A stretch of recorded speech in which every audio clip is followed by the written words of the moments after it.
Hello and welcome. Today's video will be pretty short. We will be adding the sound to our drone depending on our speed, so it will change the sound accordingly. Okay, so first let's start off by importing my drone sound that I got from freesounds.org. I will provide a link down in the description.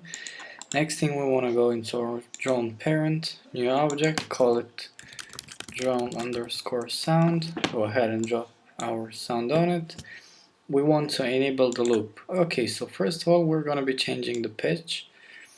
It goes from -3 to 3 and the default is 1, and we're going to be changing it from 1 to 2 accordingly to our speed. Okay, so let's go into our drone movement script. Let's set drone sound. Okay, go bottom, void drone sound.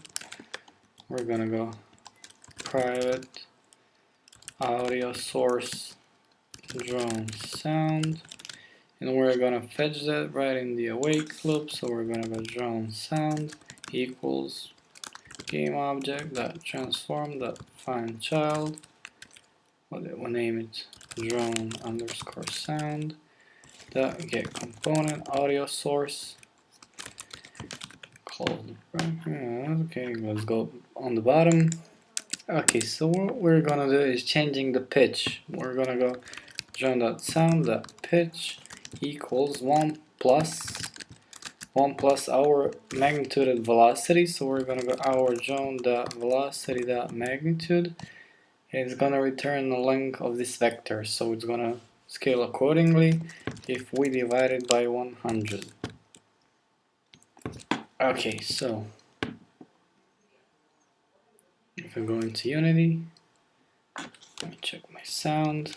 If we go hit play, I will lower this for you. So if we hit forward, you see how the sound changes according to the drone speed.